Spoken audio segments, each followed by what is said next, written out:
The frozen ground beneath Hans Müller's feet vibrated as endless columns of armored vehicles moved westward through the December darkness.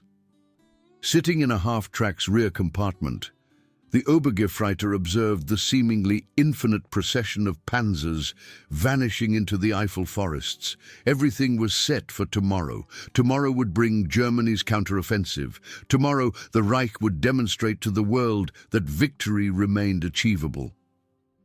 His diary lay open before him, numb fingers clutching a pen as he formed words that would mean his execution if discovered by commanding officers.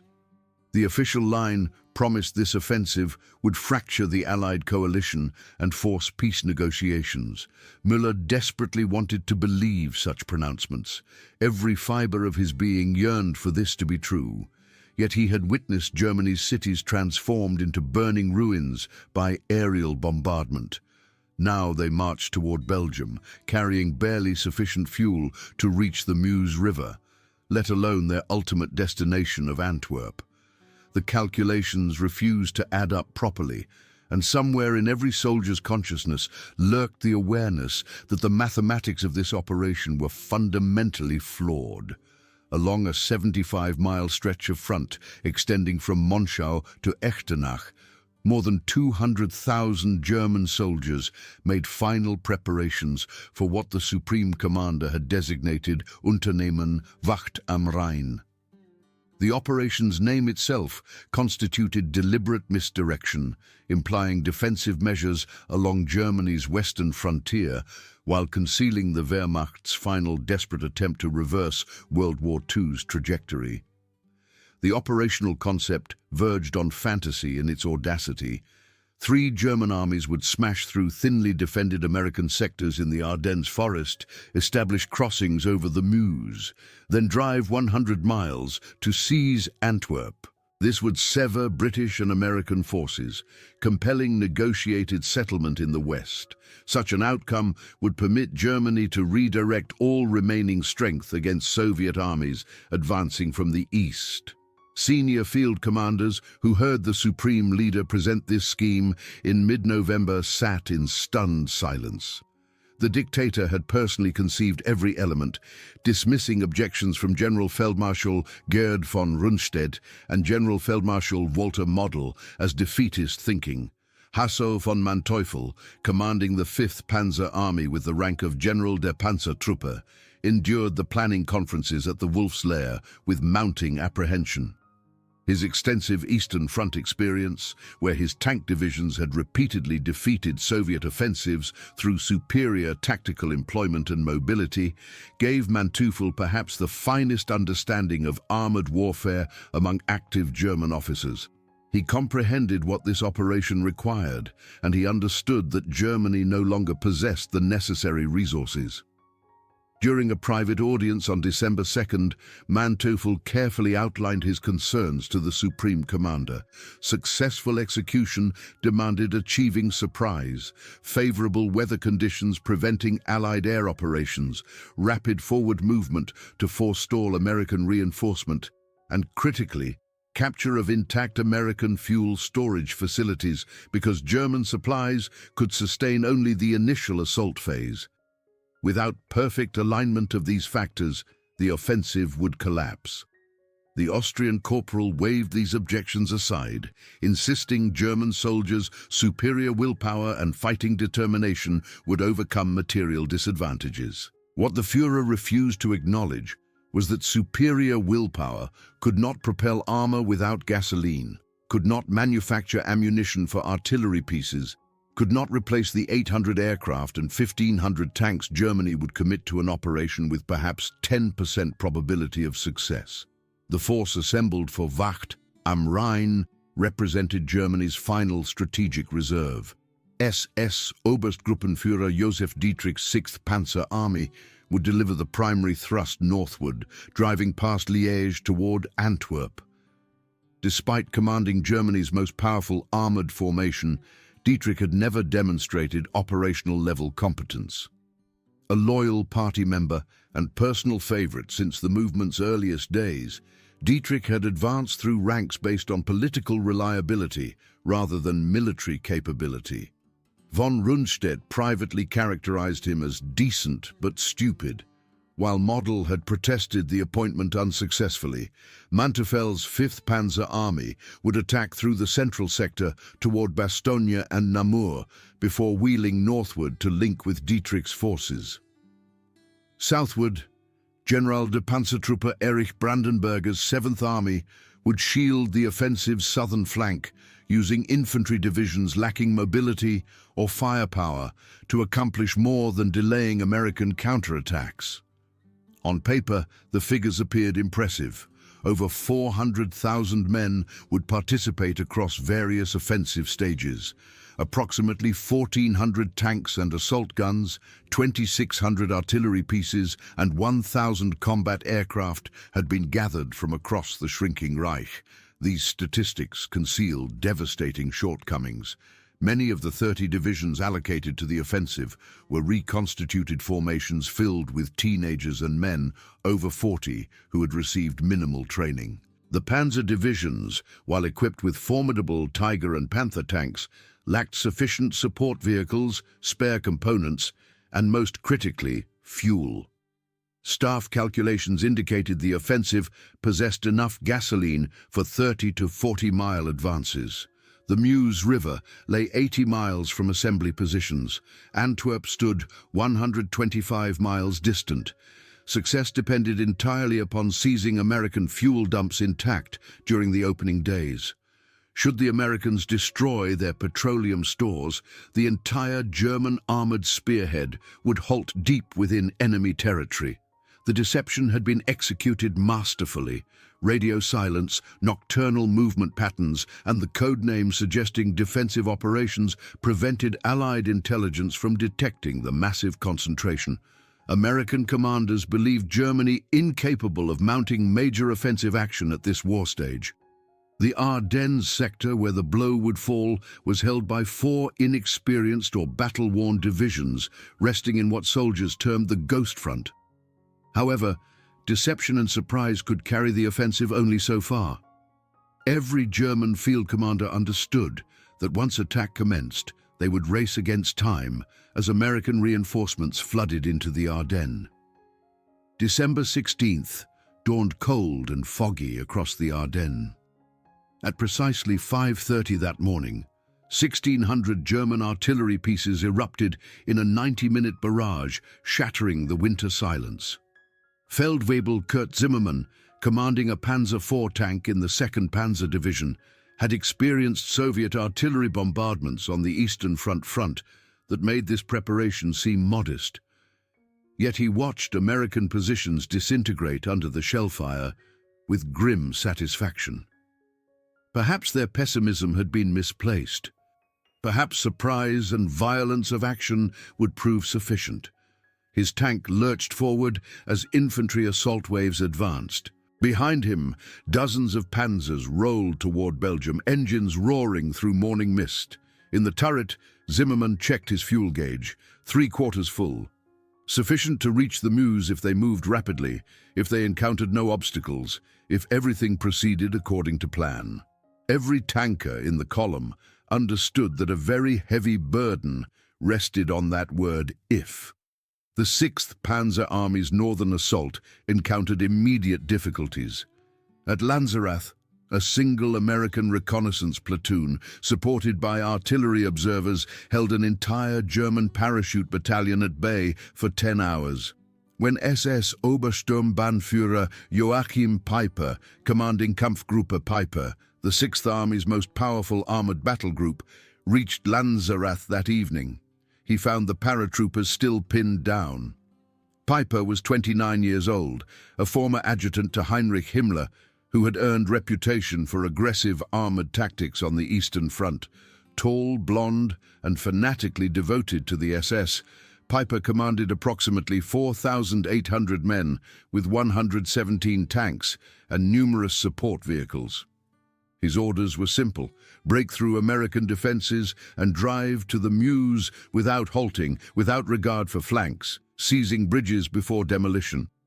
He was the spearhead of the spearhead, and his success or failure would determine the entire offensive's outcome. Furious at the delay, Piper ordered his tanks forward at midnight, leading the column personally. His Kampfgruppe wound through narrow forest roads in darkness, engine noise echoing through valleys. The attack plan had allocated 12 hours to reach the Meuse. He was already 6 hours behind schedule and had not yet broken free of American defensive positions. At Honsfeld, Piper's tanks overran American positions, capturing vehicles, supplies, and hundreds of prisoners. The Americans had been caught completely unprepared, some still sleeping when German tanks rumbled into their bivouac areas. Piper paused only to refuel from captured American dumps before pushing westward. His columns stretched for miles through dark forest, a river of steel flowing toward the Meuse. However, narrow roads built for agricultural traffic, not armor, created massive congestion. Tanks, half-tracks, trucks, and self-propelled guns backed up for hours, consuming precious fuel while idling in the cold. On December 17th, at a crossroads near Baugny outside Malmedy, elements of Kampfgruppe Piper encountered an American convoy from Battery B, 285th Field Artillery Observation Battalion. After brief firefight, the Americans surrendered. What transpired next would haunt the offensive and guarantee no quarter would be given for the remainder. German SS troops herded approximately 120 American prisoners into a field and opened fire with machine guns. Those who survived the initial volley and attempted escape were hunted down and shot. Wounded men were finished with pistol rounds to the head. When finished, 84 Americans lay dead in the snow. Word of the massacre spread through American units with terrifying velocity, replacing shock and confusion with cold fury. American soldiers who had been prepared to surrender when facing overwhelming German assaults now fought with desperate ferocity. The massacre at Malmedy transformed the battle's character, ensuring Americans would yield no ground willingly. In Manteufel's 5th Panzer Army sector, the offensive achieved greater initial success. Manteufel had argued successfully for attacking without preliminary artillery bombardment, achieving even more complete surprise. His forces smashed through positions held by the 106th Infantry Division, encircling 2 entire regiments. Nearly 9,000 American soldiers surrendered over following days, the largest mass capitulation of United States forces in the European theater. Manteufel's tanks raced toward vital road junctions at Saint-Vite and Bastogne, keys to the Ardennes road network. If these towns fell quickly, nothing could prevent German advance to the Meuse. Oberst Meinrad von Lauchert, commanding 2nd Panzer Division, drove his tanks forward with reckless velocity. His lead elements bypassed American strongpoints, leaving them for follow-on infantry, while his panzers pushed deeper into Belgium. On maps at 5th Army headquarters, the penetration looked decisive. German forces had advanced up to 20 miles in some sectors. American defenses appeared to be collapsing. For one brief moment, it seemed possible the Supreme Commander's gamble might succeed. However, Lieutenant Friedrich Rathke, a veteran panzer officer, watched the fuel gauge on his Panther tank with mounting anxiety. They had advanced 15 miles and already consumed half their fuel. The narrow roads wound through thick forest, preventing cross-country movement. Every bypass, every detour to avoid demolished bridges consumed more gasoline. His company had started the offensive with 22 tanks. 3 had broken down from mechanical problems, victims of inadequate maintenance and worn-out engines. German industry was producing excellent tanks but lacked spare parts to keep them operational. Rathke's crew had been told to expect captured American fuel dumps along their route. They had encountered nothing but destroyed supply points where retreating Americans had incinerated everything before falling back. The mathematics were becoming clear. At this rate, they would exhaust fuel somewhere between Saint-Vite and the Meuse, and tanks without fuel were nothing but steel coffins awaiting American aircraft. The weather, Germany's greatest ally, began shifting on December 18th. The fog and clouds that had grounded Allied air forces started thinning. American fighter bombers appeared over the battlefield, attacking German columns with devastating effect.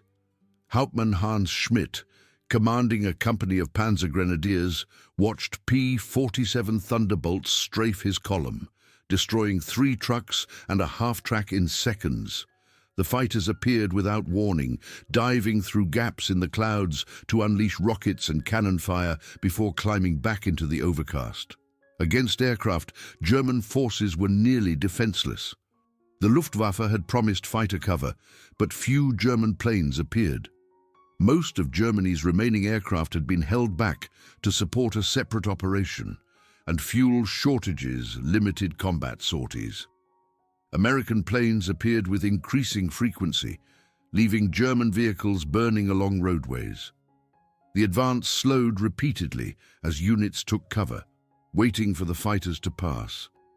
At La Glaise, Piper's Kampfgruppe had ground to a halt, surrounded by American forces and completely out of fuel. From 4,800 men and 117 tanks, Piper now commanded fewer than 800 soldiers and 25 armored vehicles, immobilized by empty fuel tanks. American artillery pounded the village continuously. American infantry and tanks tightened the noose. On December 22nd, a Luftwaffe resupply drop intended to deliver fuel and ammunition to Piper's trapped force scattered across the countryside, 90% of supplies falling outside German lines. Piper radioed for permission to break out on foot, abandoning his vehicles.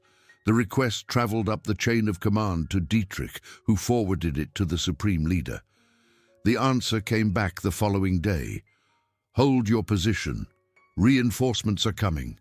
But Piper knew no reinforcements would arrive. American forces held every approach route. His men were eating their last rations. Wounded soldiers lay in cellars with minimal medical care. On December 23rd, Piper made the decision to withdraw without authorization. That night, 800 survivors abandoned their tanks and vehicles, slipping through American lines on foot to reach German positions days later. Kampfgruppe Piper, the most powerful armored formation in the offensive, had been destroyed without achieving any strategic objective. The pattern repeated across the entire front. At St. Vith, American defenders held out far longer than German planners anticipated, tying up critical road junctions until December 21st. At Elsenborn Ridge, the 2nd and 99th Infantry Divisions created an impenetrable northern shoulder that channeled the 6th Panzer Army into narrow valleys where American artillery slaughtered German infantry attempting breakthrough. At Bastogne, the 101st Airborne Division arrived just before German forces could seize the town, creating a fortress that absorbed attack after attack. General Lieutenant Heinrich Freiherr von Lüttwitz, commanding 47th Panzer Corps, sent a surrender ultimatum to the American commander on December 22nd. Brigadier General Anthony McAuliffe's one-word reply entered military legend: nuts. When German officers requested clarification, they were informed it meant go to hell. The 101st Airborne held Bastogne through Christmas, while Manteufel's panzers attempted to bypass the town and continue westward. However, roads radiating from Bastogne were essential for supply and reinforcement. Without controlling the town, German forces could not sustain their westward advance. December 24th brought weather German planners had dreaded. Clear skies dawned over the Ardennes for the first time in a week. Within hours, the sky filled with Allied aircraft. Over 5,000 sorties flew that day, hammering German supply columns, attacking stalled tank formations, and dropping supplies to surrounded American forces. Feldwebel Karl Mayer, commanding a Tiger tank battalion, watched in helpless fury as P-47 fighter bombers methodically destroyed his supply convoy. Without ammunition, his Tigers were useless. Without fuel, they could not move. American fighter pilots had learned to target fuel trucks first, knowing that immobilized German armor could be dealt with later. Meyer's battalion, which had started the offensive with 45 Tigers, was down to 19 operational vehicles. The rest had been abandoned for lack of fuel, destroyed by air attack, or knocked out in close-quarter fighting. The Tiger, Germany's most formidable tank, possessed armor that could shrug off most American tank rounds and an 88mm gun capable of destroying any Allied vehicle at long range. None of that mattered when the tanks sat motionless, their fuel tanks empty, while American fighter bombers circled overhead like vultures. By December 25th, the offensive had reached its high water mark. Elements of 2nd Panzer Division had pushed to within 4 miles of the Meuse River near Dinant, the deepest German penetration. However, this spearhead was cut off, surrounded, and out of fuel. To the north, British tanks of the 30th Corps held the Meuse crossings in strength. To the south, Patton's Third Army had disengaged from its positions in Lorraine, pivoted 90 degrees north, and slammed into the southern flank of the German salient. The weather had turned decisively against Germany. American artillery spotters called down devastating fire on German positions with complete visibility. Allied logistics functioned with machine-like efficiency, delivering thousands of tons of supplies daily, while German supply columns burned under air attack. The bulge that gave the battle its name had reached maximum extension. Now the Allies were going to squeeze it shut.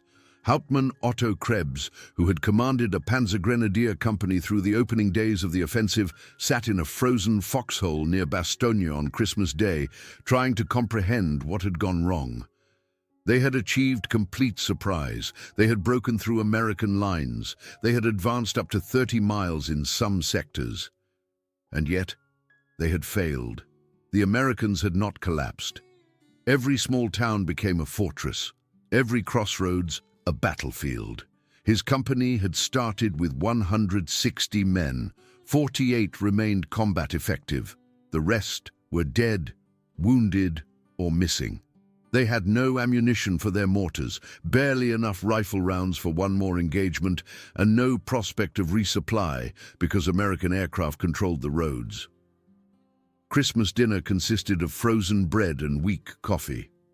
Meanwhile, Krebs could hear American artillery firing continuously, the shells supplied by an endless logistical network that seemed to have no limit. He had fought on the Eastern Front. He had seen massive Soviet offensives that crushed German positions through sheer weight of numbers and material. This was different. The Americans fought with precision, with coordination between infantry, armor, artillery, and aircraft that the Soviets never achieved. And they did it while keeping their soldiers well-fed, well-equipped, and supported by a logistics system that defied belief. At German headquarters, the reality of failure slowly penetrated layers of denial. Model and von Rundstedt repeatedly requested permission to withdraw, to pull back before American counterattacks encircled and destroyed the entire German force. The Supreme Commander refused. He ordered renewed attacks toward the Meuse, insisting that victory remained possible if commanders showed sufficient determination.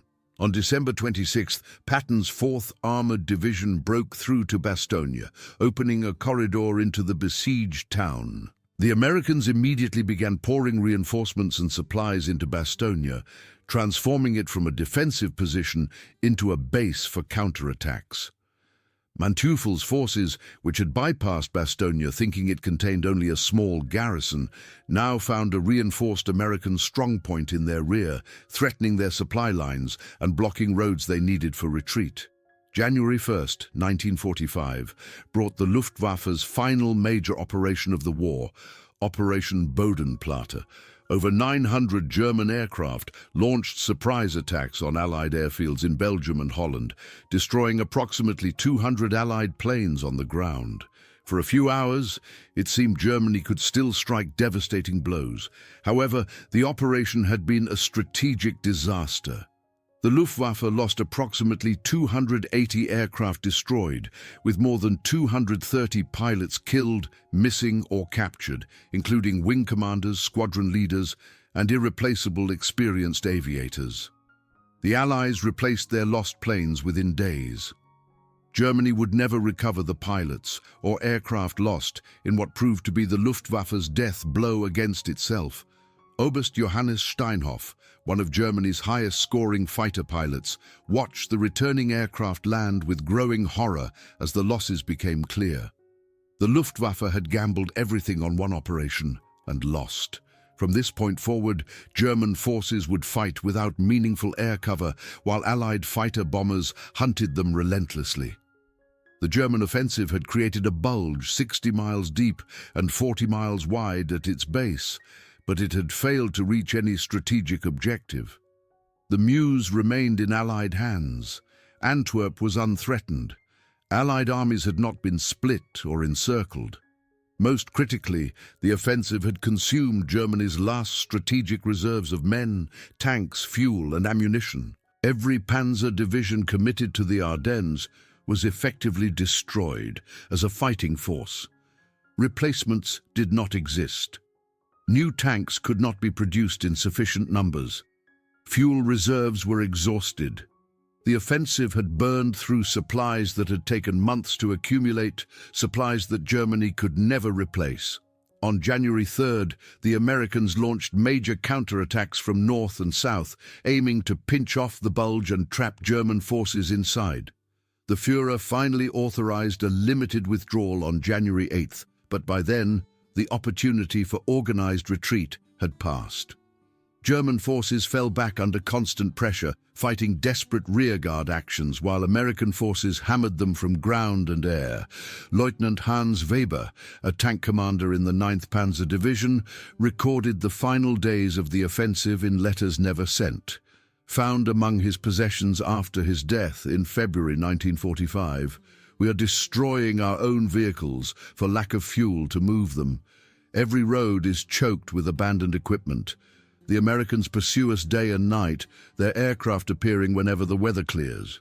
Their artillery following us with uncanny accuracy. We started this offensive believing we could change the war's outcome. Now we fight simply to escape the trap we created for ourselves." The men no longer speak of victory. They speak only of reaching the Siegfried Line alive, of finding shelter from American shells and bombs, of somehow surviving what we all understand is the beginning of the end. We gambled everything on the Ardennes, and we have lost. Germany possesses no more reserves, no more fuel, no more illusions. The Russians are coming from the east, the Americans and British from the west, and we have exhausted ourselves in one final futile offensive that gained nothing except to hasten our own destruction. By January 25, 1945, the Germans had been pushed back to their starting positions. The Battle of the Bulge was over. The statistics told the story of catastrophic failure. Germany committed approximately 400,000 men to the offensive. Between 80,000 and 100,000 became casualties, dead, wounded, or missing. Approximately 12,000 were killed. The Wehrmacht lost 600 tanks and assault guns, vehicles that could never be replaced. The Luftwaffe lost hundreds of aircraft and irreplaceable pilots. German fuel reserves, which had taken months to accumulate, were completely exhausted. Artillery ammunition, carefully stockpiled for the offensive, was gone. The offensive had consumed Germany's capacity to conduct major operations. Never again would Germany launch an attack of such scale. The Americans suffered approximately 81,000 casualties, including 19,000 killed. However, unlike Germany, America could replace these losses. Ships from America arrived daily with fresh divisions, new equipment, and endless supplies. The American dead would be mourned, but their loss would not cripple American military operations. Germany's dead, wounded, and captured represented losses that could never be made good. More significant than immediate casualties was the strategic cost. The offensive delayed Allied plans to cross the Rhine by approximately 6 weeks. However, it also delayed Soviet operations in the east, as Stalin had launched a massive winter offensive on January 12th, forcing Germany to shift reinforcements eastward at the moment when they were most needed to defend the Ardennes. The dictator had gambled that decisive victory in the west would allow Germany to concentrate against the Soviets.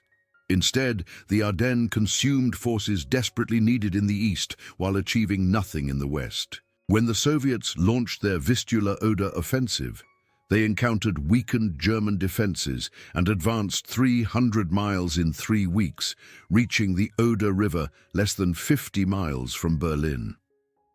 The panzer divisions destroyed in the Ardennes could have slowed, though not stopped, this advance. Instead, they lay wrecked in Belgian forests, monuments to strategic delusion.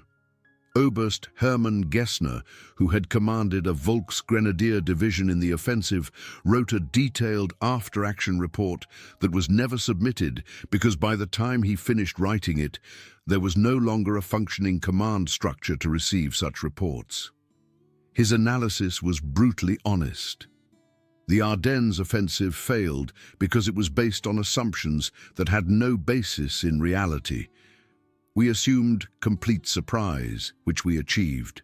We assumed bad weather would ground Allied aircraft, which occurred for 1 week. We assumed rapid advance would prevent American reinforcement, which proved impossible on roads designed for farm traffic, not armored columns. We assumed captured American fuel would sustain our advance, but the Americans destroyed their supplies, or we could not reach them.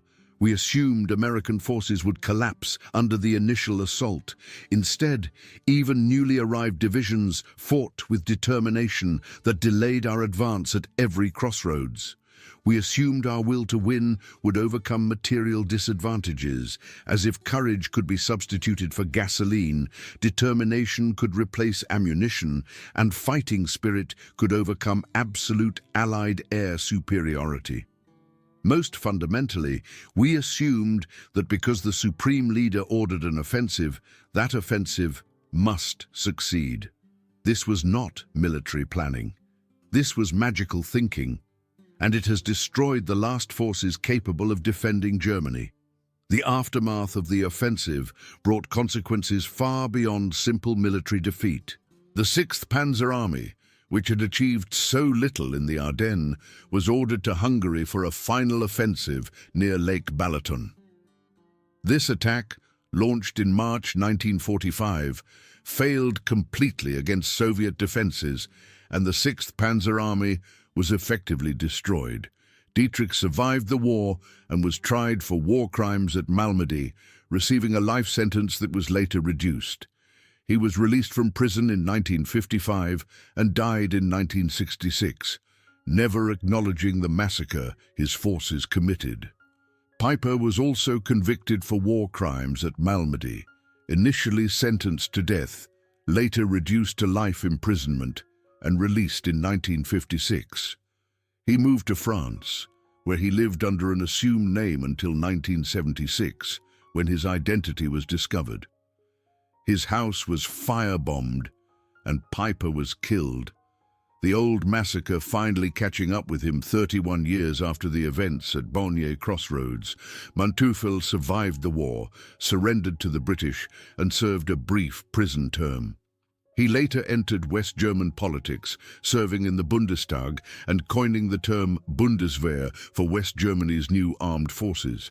He lectured at West Point about the Ardennes campaign, analyzing how American flexibility and logistics defeated German armored tactics. In interviews during the 1970s, Manteuffel was candid about the offensive's futility. From a purely military standpoint, the Ardennes attack made no sense. Germany lacked the resources to reach Antwerp. We lacked the fuel to sustain an advance beyond the Meuse. We lacked the air power to protect our columns from Allied fighter bombers. We lacked the reserves to exploit any breakthrough we achieved.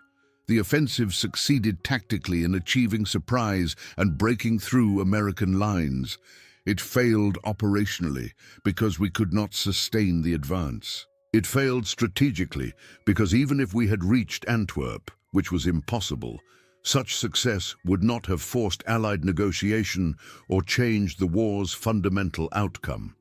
Germany was already defeated. The Ardennes offensive simply accelerated the final collapse. The Battle of the Bulge demonstrated the difference between tactical proficiency and strategic reality. German soldiers fought with skill and determination throughout the offensive. German commanders executed complex operations under difficult conditions. German tank crews showed tactical superiority in individual engagements. None of it mattered because Germany lacked the industrial capacity, the logistics, and the resources to sustain offensive operations. The Americans had been surprised and badly hurt, but their response illustrated the power of material superiority and organizational depth. Within days, Eisenhower had shifted divisions across hundreds of miles, reorganized command structures, and concentrated overwhelming force against the German penetration. American logistics delivered thousands of tons of supplies daily despite winter weather and damaged roads. American industry replaced every lost tank, every destroyed truck, every expended artillery shell. The Battle of the Bulge was not won by superior American tactics or battlefield performance. In many engagements, German forces demonstrated higher tactical skill. The battle was won by American logistics, by industrial capacity that could absorb losses and replace them overnight, by an army that could shift corps-sized formations hundreds of miles in response to crisis, and by complete air superiority that allowed American fighters to hunt German columns at will. For Germany, the Ardennes represented the death of strategic flexibility. After the offensive collapsed, the Wehrmacht fought purely defensive operations. The initiative passed completely to the Allies. In the east, Soviet armies advanced inexorably toward Berlin. In the west, American and British forces prepared to cross the Rhine. Germany's cities were systematically destroyed by strategic bombing. Oil production collapsed under air attack. Transportation networks disintegrated. Food supplies ran short. The industrial capacity that had sustained the war was crumbling. German soldiers no longer fought for victory. They fought to delay defeat, to keep Allied armies away from German cities for another day, another week, another month. They fought because the alternative was surrender, and they had been conditioned to believe surrender was betrayal. They fought because, despite everything, despite the destroyed cities and the millions dead and the complete hopelessness of their position, the Nazi regime still held Germany in its grip. The offensive delayed the end by perhaps 6 weeks. That was the sum total of German achievement. For this delay, Germany sacrificed its last mobile reserves, ensuring that when the Allies finally crossed the Rhine, they encountered weakened defenses that collapsed rapidly. For this delay, Germany sacrificed panzer divisions desperately needed to defend against Soviet offensives in the east. For this delay, Germany consumed fuel reserves that might have powered a fighting withdrawal that could have prolonged resistance. The Ardennes offensive was the Supreme Leader's last gamble, and it was a catastrophic failure, perhaps the most expensive failure of the entire war, because it consumed resources Germany could not afford to lose in pursuit of objectives Germany could never achieve. Gefreiter Paul Schmidt, who had participated in the opening assault as an infantryman in the 12th Volksgrenadier Division, survived the war and recorded his memories in the 1960s. His account captured the transformation German soldiers experienced during the offensive. "We began with hope, bordering on euphoria. Finally, we were attacking again. Finally, we would strike a decisive blow against the Americans. The first days seemed to confirm our hopes. American units retreated, we advanced, we captured supplies and equipment. But by the 4th day, reality asserted itself. American resistance stiffened, American artillery fire increased, American counterattacks drove us from positions we had taken, and always, when the weather cleared, came the aircraft. Day after day, American fighters attacked our columns. They destroyed our supply trucks, our fuel transports, our ammunition carriers. Without supplies, we could not advance. Without fuel, our tanks sat motionless. By Christmas, we understood that the offensive had failed. By New Year's, we understood we would be lucky to escape back to Germany. When we finally withdrew in late January, our division had been destroyed. Of the men who attacked on December 16th, fewer than 1/3 returned to German lines. The rest were dead, wounded, or captured. We had lost the war in the Ardennes, not because the Americans defeated us in battle, but because we defeated ourselves. We attacked with inadequate resources, impossible objectives, and delusional planning. And 50,000 German soldiers paid with their lives for this delusion. The German soldiers who fought in the Ardennes were not the same men who had conquered France in 1940 or driven deep into the Soviet Union in 1941. Many were teenagers with only weeks of training, thrown into combat equipped with outdated weapons. Others were men in their 40s, pulled from factories and offices to fill depleted ranks. The elite SS divisions still contained combat veterans, but their ranks had been heavily diluted with young recruits who lacked experience. Equipment was a mixture of obsolete weapons, captured material from a dozen different nations, and German vehicles pressed into service despite mechanical unreliability. Logistics functioned poorly because Germany's transportation network was crumbling under air attack. The Wehrmacht that attacked in the Ardennes bore little resemblance to the powerful force that had dominated Europe 4 years earlier. This was an army of exhausted men fighting with worn-out equipment, sustained by increasingly unrealistic ideology and the desperate hope that somehow, against all evidence, Germany might yet avoid complete defeat. However, some elements remained from Germany's earlier victories. German tactical doctrine still emphasized initiative at lower levels. Company and battalion commanders were expected to make decisions and exploit opportunities without waiting for orders from higher command. This flexibility had served Germany well in earlier campaigns. In the Ardennes, it allowed isolated units to continue attacking even when communications failed and the overall offensive had clearly stalled. German tank crews remained highly skilled. The Tiger and Panther tanks, when they had fuel and ammunition, were superior to most Allied armor. German infantry units, when properly led and adequately supplied, fought with determination. None of this changed the strategic reality that Germany was fighting a war it could no longer win against enemies who possessed overwhelming material superiority. Tactical excellence and fighting spirit were insufficient substitutes for industrial capacity, logistics, and air power. The Battle of the Bulge revealed the ultimate bankruptcy of Nazi Germany's strategic position. The dictator's strategy since 1943 had been to inflict sufficient casualties on Germany's enemies that they would negotiate rather than continue fighting. This approach assumed that democracies were weak, that the Allies would crumble under losses, that British and American populations would demand peace once casualties mounted. Every aspect of this thinking proved wrong. The Allies were prepared to accept significant casualties to achieve complete German defeat. When American units were overrun in the opening days of the Ardennes offensive, American commanders responded by rushing reinforcements to contain the breakthrough, not by considering negotiation.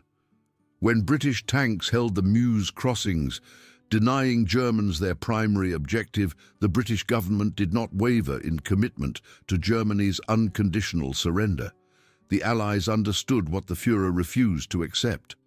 Germany had lost the capacity to alter the war's fundamental trajectory.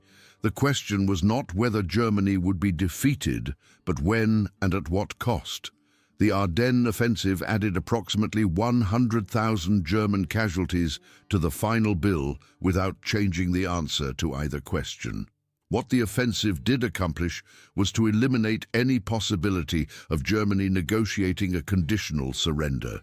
The massacre at Malmedy and other atrocities committed by SS forces during the offensive removed any sympathy Allied leaders might have felt for Germany. When Pieper's forces gunned down American prisoners, when SS troops murdered Belgian civilians, when German forces committed systematic war crimes throughout their advance, they ensured that Allied demands for unconditional surrender and complete occupation would be non-negotiable. Germany would be defeated totally, occupied completely, and its leadership tried for war crimes. The Ardennes offensive made certain there would be no negotiated peace, no conditional surrender, no opportunity for Nazi leadership to escape justice. By February 1945, when the last German forces retreated to the Siegfried Line, the military situation was hopeless. In the east, Soviet armies had closed to within 60 miles of Berlin. In the west, American and British forces prepared to cross the Rhine in overwhelming strength. Germany's oil production had been reduced to almost nothing by air attack on synthetic fuel plants. German aircraft sat grounded for lack of aviation fuel.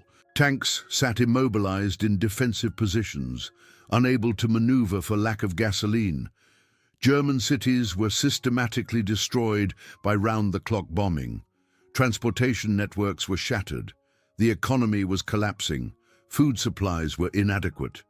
The Nazi regime controlled Germany through terror, executing soldiers for defeatism and hanging civilians suspected of doubting victory. Germany had become a nightmare state fighting for its own destruction, unable to surrender because the regime preferred to destroy Germany rather than admit defeat, unable to win because victory had ceased to be possible. The soldiers who returned from the Ardennes carried with them the knowledge that Germany was finished. They had seen American material superiority firsthand. They had experienced the weight of Allied air power. They had understood the impossibility of defeating enemies who could replace losses faster than Germany could inflict them. Some would fight on from loyalty to their units and comrades. Some fought because desertion meant execution. Some fought because the Nazi regime had destroyed their capacity for independent thought, conditioning them to follow orders regardless of consequences. But few fought believing victory remained possible. The Ardennes had been Germany's final offensive effort.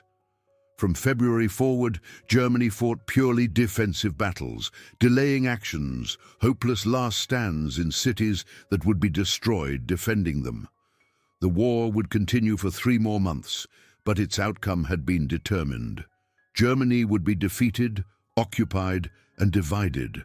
The Nazi regime would be destroyed, and millions more would die in the final battles, their deaths purchasing nothing except a brief delay of the inevitable. The Battle of the Bulge, from the German perspective, was a story of delusion, denial, and defeat. It was a story of soldiers sent to accomplish the impossible with inadequate resources by leaders who refused to accept reality. It was a story of tactical proficiency, wasted in pursuit of strategic impossibility. It was a story of courage and determination that produced no meaningful result except to hasten the destruction those qualities were meant to prevent. German soldiers in the Ardennes fought as well as any soldiers could be expected to fight under such circumstances. They achieved surprise, broke through enemy lines, advanced deep into Belgium, and inflicted significant casualties on American forces. None of it mattered because the fundamental strategic calculation was wrong. Germany could not defeat the Allied coalition through military operations and lacked the resources for victory. The longer Germany fought, the more completely it would be destroyed. Every German soldier who died in the Ardennes died for nothing, because the offensive could never achieve its objectives and its failure guaranteed Germany's total defeat. The final accounting was brutal. Germany lost 100,000 men, 600 tanks, hundreds of aircraft, and irreplaceable quantities of fuel and ammunition. In return, Germany delayed Allied operations by 6 weeks and gained absolutely nothing of strategic value.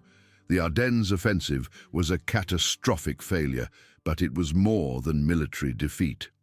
It was the death of the last German illusion that the war could still be won. After the Ardennes, even the most fanatical Nazi understood that Germany faced not just defeat, but destruction. The offensive consumed the last forces capable of delaying that destruction, ensuring that when the final collapse came, it would be swift and total. The Battle of the Bulge, from the German perspective, was the moment when Germany's fate was sealed, when hope died, when the illusion of possible victory finally shattered against the reality of absolute Allied material superiority. The German soldiers, who fought in the Ardennes, believed they were fighting for Germany's survival. Instead, they participated in an operation that guaranteed Germany's destruction. Ordered by a regime that preferred total catastrophe to admitting error, launched against enemies whose overwhelming material advantages no amount of courage or tactical skill could overcome. The Battle of the Bulge was Germany's last offensive and its final failure, the moment when the mathematics of war proved that willpower and determination were insufficient substitutes for industrial capacity, logistics, and air superiority. From December 16, 1944, when the artillery began, to January 25, 1945, when the last German forces withdrew, Germany waged a battle it could not win, purchased a delay it could not afford, and consumed resources it could never replace. The result was inevitable defeat, hastened by the very offensive intended to prevent it.